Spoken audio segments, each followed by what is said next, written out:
அனைவருக்கும் வணக்கம். நாம் இன்றைக்கி என்ன பார்க்க போகிறோம் அப்படின்னா, 1 முதல் 5ஆம் வகுப்பு கற்பிக்கும் எண்ணும் எழுத்தும் ஆசிரியர்களுக்கு தொகுத்தறி மதிப்பீடை எம்இ சுடகத்தில் அப்டேட் பண்ண சொல்லியிருக்காங்க.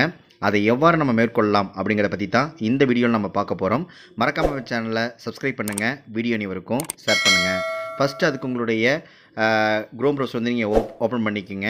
இப்போ என்னுடைய குரோம் ப்ரௌசர் நான் ஓப்பன் பண்ணிக்கிறேன். ஓப்பன் பண்ணிவிட்டு மேலே சர்ச் பாரில் எம்இஎஸ்டிஎன் ஸ்கூல் அப்படின்னு டைப் பண்ணிக்கோங்க. மேலே எம்இஎஸ்டிஎன் ஸ்கூல் டைப் பண்ணால் நமக்கு எம்இஎஸ் அப்படின்னு ஒரு காலம் வந்திருக்கும். அந்த எம்இஎஸ் அப்படிங்கிறத நீங்கள் கிளிக் பண்ணிக்கோங்க. கிளிக் பண்ணிட்டீங்க அப்படின்னா உங்களுடைய ஸ்கூல் லாகினில் இருந்தீங்க அப்படின்னா லாக் அவுட் பண்ணிவிட்டு ஒவ்வொரு ஆசிரியருக்கும் 8 இலக்க யூசர் ஐடியும் 9 இலக்க பாஸ்வேர்டும் கொடுத்துருப்பாங்க. அதை போட்டு நீங்கள் லாகின் பண்ணிக்கலாம்.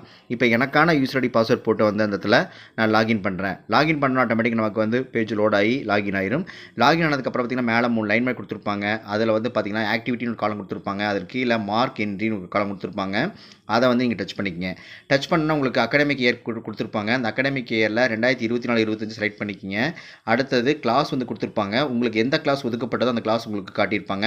உங்களுக்கு 1 2 3 வகுப்பு எடுக்கிற மாதிரி இருந்தால் 3 வகுப்பு உங்களுக்கு காட்டும். இவங்க ஒரு வகுப்பு எடுக்கிறனால 3rd ஸ்டாண்டர்ட் மட்டும் காட்டுது. அதே மாதிரி செக்ஷனை நீங்கள் கிளிக் பண்ணிக்கிங்க.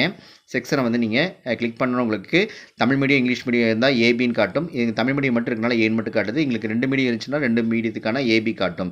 அடுத்தது டைப் ஆஃப் எக்ஸாம் கேட்டிருப்பாங்க. அதை நீங்கள் டச் பண்ணிங்க அப்படின்னா உங்களுக்கு குவார்ட்டர்லி எக்ஸாம் வந்திருக்கும். அதை டச் பண்ணிவிட்டு சப்மிட் அப்படிங்கிற பட்டனை நீங்கள் கொடுத்துட்டீங்க அப்படின்னா உங்களுக்கு அந்த வகுப்புக்கு ஒதுக்கப்பட்ட மாணவர் நேம் லிஸ்ட் நம்ம காட்டுவாங்க. கீழே பார்த்தீங்கன்னா உங்களுக்கு பென்சில் ஐக்கான் கொடுத்துருப்பாங்க. அந்த பென்சில் ஐக்கானை கிளிக் பண்ணிங்க அப்படின்னா 1 முதல் 3ஆம் வகுப்பு குழந்தைகளுக்கு மார்க் என்ட்ரி போகிறதுக்கான 4 பாக்ஸ் நமக்கு ஓப்பன் ஆகும்.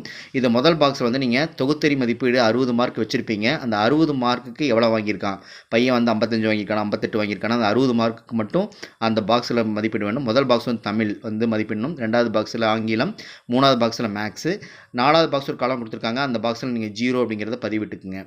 ஏதாவது மாணவர்கள் அந்த பரீட்சைக்கு வரல அப்படின்னா அந்த அது ஏங்கிற ஆப்ஷன் நீங்கள் கிளிக் பண்ணிக்கலாம். இப்போ நான் ஆங்கில மார்க்கு டைப் பண்ணிக்கிறேன். அதே மாதிரி மேக்ஸ் மார்க்கையும் நான் அதில் பதிவு பண்ணிக்கிறேன். அந்த இடத்துல பதிவு பண்ணிட்டு கீழே ஒரு பாக்ஸ் நமக்கு எக்ஸ்ட்ரா கொடுத்துருக்காங்க. அதில் பார்த்திங்க அப்படின்னா நம்ம 0 அப்படிங்கிறத நீங்கள் கோட் பண்ணிவிட்டு பக்கத்தில் பார்த்திங்க அப்படின்னா உங்களுக்கு ஒரு க்ரீன் கலர் டிக் பட்டன் கொடுத்துருப்பாங்க. அதை நீங்கள் கிளிக் பண்ணிட்டீங்க அப்படின்னா உங்களுக்கு மார்க் அப்டேட் ஆகிடும். சப்போஸ் நம்ம ஏதாவது தவறுகளாக போட்டிருந்தாலும் எடிட் பண்ணுறதுக்கான ஆப்ஷன் வழிமுறைகள் கொடுத்துருக்காங்க. மீண்டும் அந்த பென்சில் ஐக்கானை கிளிக் பண்ணி நீங்கள் மார்க்கை என்ட்ரி பண்ணிக்கலாம். ஏதாவது மாணவர்கள் வரல அப்படின்னா அந்த மார்க் போகிற பாக்ஸ்லேயே நம்ம ஏ அப்படிங்கிறத போட்டுக்கிறதுக்கான ஆப்ஷன் கொடுத்துருக்காங்க. இதே மாதிரி தான் 1 2 3 கற்பிக்கும் எண்ணும் எழுத்தும் ஆசிரியர்கள் தொகுத்தறி மதிப்பீடுக்கான மதிப்பெண்களை ஃபஸ்ட் டைம் மார்க்கை நம்ம 60 மார்க்குக்கு நம்ம பதிவிட வேண்டும். அதே மாதிரி 4 5 கற்பிக்கும் எண்ணும் எழுத்து ஆசிரியர்கள் எப்படி மார்க் பதிவிடணும்னு பார்த்தலாம். அதுக்கு ஃபஸ்ட் லாக் அவுட் பண்ணிவிட்டு 4 5 கற்பிக்கும் எண்ணும் எழுத்து ஆசிரியருடைய யூசர் ஐடி பாஸ்வேர்ட் போட்டு நான் லாகின் பண்ணிக்கிறேன். லாகின் பண்ணிவிட்டு கொடுத்தனா ஆட்டோமேட்டிக்காக லாகின் ஆயிரும். லாகின் ஆனதுக்கப்புறம் பார்த்திங்க அப்படின்னா நமக்கு இதே மாதிரி தான் சேம் ப்ராசஸ் தான். அதில் மொத்தம் பார்த்திங்க அப்படின்னா 6 பாக்ஸ் நமக்கு ஓப்பன் ஆகும். இப்போ நான் லாகின் பண்ணிக்கிறேன். முதல்ல லாகின் பண்ணதுக்கப்புறம் பார்த்திங்கன்னா மேலே 3 லைன் மாதிரி கொடுத்துருப்பாங்க. அந்த லைனை டச் பண்ணிட்டு அதே ஆக்டிவிட்டிங்கிற காலத்தை கிளிக் பண்ணிட்டு மார்க் என்ட்ரி அப்படிங்கிற காலத்தை கிளிக் பண்ணிவிட்டு அதில் பார்த்திங்க அப்படின்னா 2024-25 அப்படிங்கிறது கிளிக் பண்ணிக்கங்க. அது செலக்ட் கிளாஸுங்கிறத நான் 4th 2 கிளாஸ் இருக்குன்னா 2 கிளாஸ் எனக்கு காட்டுது. உங்களுக்கு எத்தனை கிளாஸ் அசைன் பண்ணிக்கணும் அந்த கிளாஸ் காட்டும். அதே மாதிரி செக்ஷனை கிளிக் பண்ணிக்கங்க.